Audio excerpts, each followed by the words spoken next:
Trans fat শব্দটির সঙ্গে আমরা অনেকেই পরিচিত। কি এই ট্রান্স ফ্যাট? এই ট্রান্স ফ্যাট হলো এক অস্বাস্থ্যকর আনস্যাচুরেটেড ফ্যাট যা আমাদের ব্যাড কোলেস্টেরল অর্থাৎ এলডিএল কোলেস্টেরল বাড়িয়ে তোলে, এইচডিএল বা ভালো কোলেস্টেরল কমিয়ে দিয়ে heart disease, high blood pressure, type 2 diabetes, কিছু ধরনের ক্যান্সার, অ্যালজাইমার ডিজিজের মতন সমস্যাগুলো তৈরি করে। কোথায় পাওয়া যায় এই ট্রান্স ফ্যাট? কিছু ট্রান্স ফ্যাট ন্যাচারালি পাওয়া যায় এবং সেটি অত্যন্ত সামান্য এবং আমাদের শরীরে তেমন কোনো ক্ষতি করে না।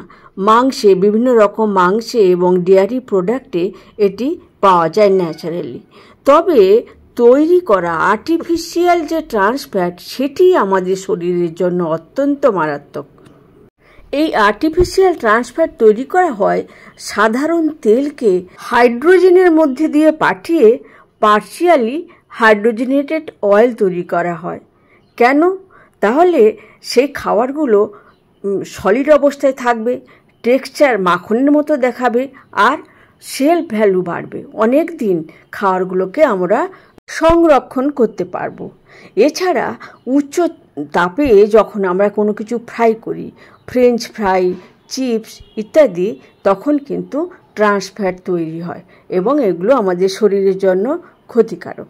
ছবিতে আপনারা দেখতে পাচ্ছেন এই ধরনের খাবার যার মধ্যে ট্রান্স ফ্যাট রয়েছে সেটি আমাদের এলডিএল, ভিএলডিএল বাড়িয়ে আমাদের শরীরে ইনফ্লেমেশন তৈরি করে বা বাড়িয়ে তোলে এবং ব্লাড ভেসেলগুলো ক্ষতিগ্রস্ত করে। তার ফলে আমাদের শরীরে স্ট্রোক, হার্ট অ্যাটাক ইত্যাদির ঝুঁকিও কিন্তু অত্যন্ত বেড়ে যায়।